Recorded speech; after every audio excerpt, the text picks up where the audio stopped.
Good evening, everyone. Oh, we can do better than that. I know we all tired. We can do better. Good evening, everyone.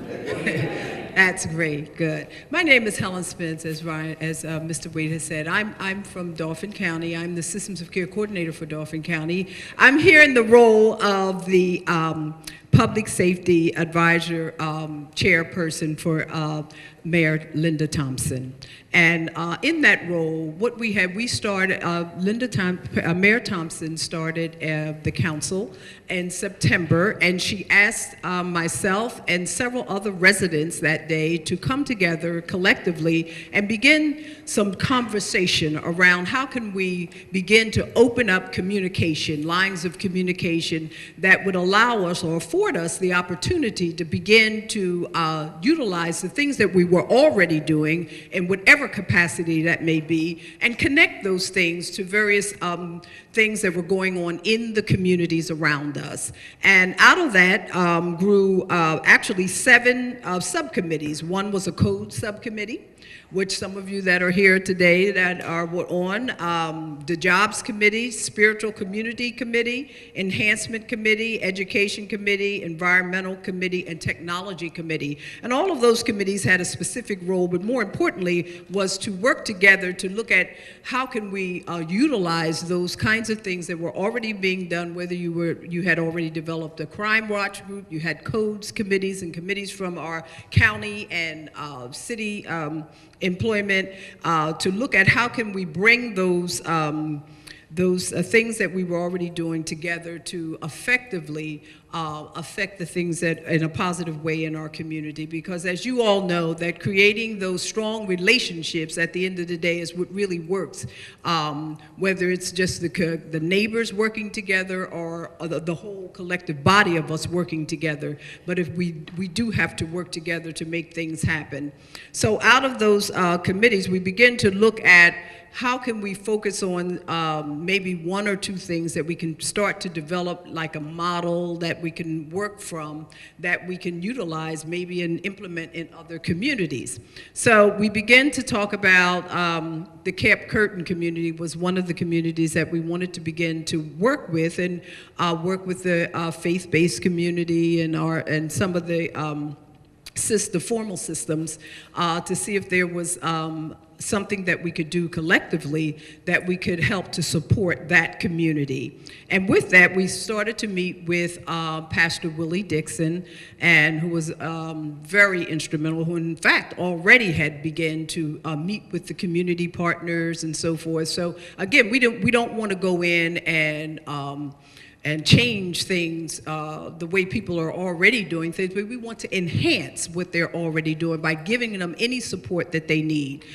So we began to meet with them on a regular basis, I guess for about 5 months, and they were doing all kinds of lovely things, or still doing things to bring their community together in a more positive way.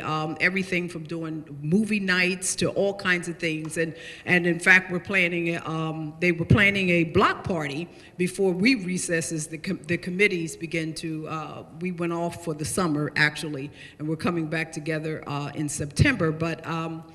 Up until June, I know Mr. Dixon and his committee and all of the wonderful people in the community had started really coming together around how they would bring the residents together and to begin to talk, find ways to talk to one another and things like that, and then begin to, of course, fight the area of crime. Because when people are talking and working together, it's quite naturally, it's harder to infiltrate those kinds of communities. So we want to look at, in the fall of this year, really continuing to support that in other neighborhoods and watch groups, bringing all of the collective strengths that are already developed through the formal systems and through your own communities, because we believe that you, as in your own community, you know what works for you. We just need to help to support those strengths, the things that are working right for you, and the things that we can do to help to continue to create those positive energies in your own community. We have comments or perspectives from Fire Marshal Harris. Good evening. My name is Mike Harris. I'm the City Fire Marshal, Fire Inspector. And I would like to thank you in particular for coming out this evening. I have to do one thing, and that's going to be to deputize every one of you as junior fire inspectors. Whether you know it or not, there is one fire inspector for the city, and I am he. So my plate is full. And when my plate is full, then I look at the senior codes administrator, Art Emmerich, and pass things over that way.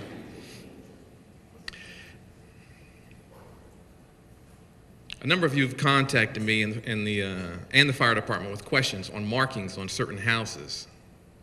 How many of you seen this symbol throughout the city? This symbol is posted as a warning to firefighters, police, and other first responders that the building is vacant, unsafe, and deemed structurally unsafe and could collapse. The X campaign was borrowed from the New York Fire Department in response to the death of 2 firefighters killed in 2011 when a vacant building roof collapsed on them. The markings provide an important tool to let firefighters know during nighttime blazes in particular that firefighters can't see whether a floor is missing or the roof is going to cave in through the thick black smoke. It's people first, property second. We're not going to put our lives at risk for an abandoned building that's in disrepair and almost condemned anyway. Any questions? Yes? Who do you contact on the behalf of these buildings that need to be condemned, that need to be torn down, demolition? If you call City Hall, and I'm pretty sure you're going to get in contact with our codes department, and it's going to go on a list. There was a time where a number of the properties were coded, different codes. You might see a red, blue, green, yellow, what have you. And they were prioritized. Well, time is gone because we're short-staffed, so therefore we can't get to those properties. Those properties, let's say, that were condemned and they were moderately, let's say, condemned. Well, we haven't been able to get to them because of other responsibilities, and now maybe 2, 3, 5 years have gone by, and now that property is going from, let's say, a 5 on the list to a number 1. So you need to, when you see these kind of properties, you need to bring it to our attention. We send our codes team out there, and we prioritize those properties. Unfortunately, as you know, some of the properties, they just collapse. Yes, ma'am. I did get a list together and brought them down there because of the simple fact they're used for drugs dealers, okay? And I bought a home in that area, and I'm trying to secure my home, and others are doing the same thing.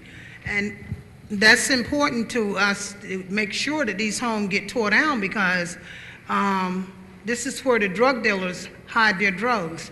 I just recently seen an incident, and I was standing on my back porch, and I seen a guy come from behind the building where it was condemned. Okay, and this is the type of thing that will help drug dealers not have a place to put their drugs. Right.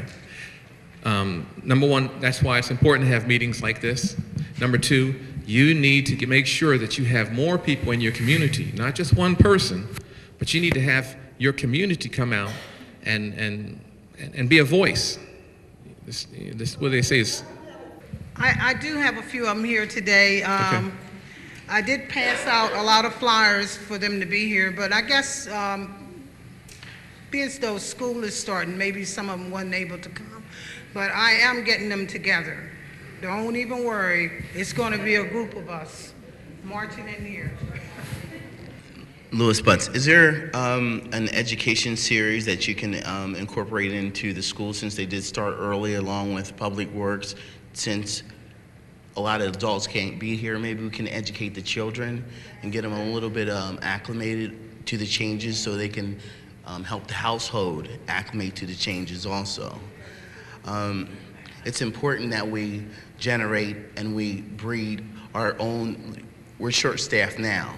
If we start breeding our kids to take those positions, then it'd be advantageous to us to have our resources developed so it takes our responsibilities and we can handle our responsibilities as a city. So we have to enrich our children to what we need in Public Works, as well as the Bureau for Fire and the police. and then we'll breed our own. That's what we need, and that's what the children want to have. They want to have a responsibility to the community. That's how they stop crime. I think one answer to that will be to being involved with the PTA. You get involved with the PTA, they in turn make calls to the Public Works. We come out to the school, and we have, during an assembly period, and we sit down and we talk with the kids and try to educate them the best we can. I know for fire safety, we've got the month of October, and we spend time, and the funny thing is you can ask a kid any question during that month, and they have the answer. Our campaign is, fire safety is not just October, it's every day. It's every day. And I often pose a challenge to adults, which is a very difficult group to deal with, is can you go to your bedroom, turn around 3 times, close your eyes, turn around 3 times, get on your hands and knees, and can you get out of the house? You've been in this house for 20, 30, 40 years. Can you get out of your own house? So education, as you say, it's paramount. We have to use the proper channels, and using the PTA or PTO, and the staff would be more than happy to come out. Just to answer your question about education, one of our committees is the Education Committee, and Jane Hess is the chairperson of that committee on the Safety Committee, and she has established a committee within Harrisburg School District, which was created last year through Dr. Sybil Knight, and they work with a group of kids that actually work with our committees to deal with educating them about fire, police, all of the things that we have talked about here tonight, and how to develop and what things are on their minds specifically that they want to do to enhance and improve their own communities. So they have been working with that, and certainly will be starting back up in September. Now all age groups can actually help. A 3rd grader can actually participate well. So we don't want to. Well, we started in the high school. I'm sure that it will matriculate down.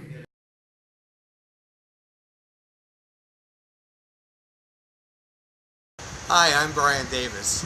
I'm with the Capillary Coalition on Homelessness. And when it comes to public safety and building safety within our communities, most people need to know that you have a very excellent network of service providers for people who are homeless or families who are about to become homeless or are struggling in paying their rent or being able to make ends meet.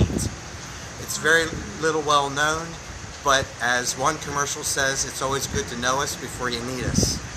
And the Capillary Coalition on Homelessness is here to, first of all, assist anybody that might find themselves suddenly homeless, or to help families find resources that could help them become more stable in the housing that they already have, like utility assistance or, in some cases, extreme cases, rental assistance. But the best way to find out is to start with the Capillary Coalition on Homelessness. The website that we have is cachpa.org. If you go there, you can start to look at the resources that are available, and always you can give us a call as well. Again, that web address is cachpa.org. Thank you.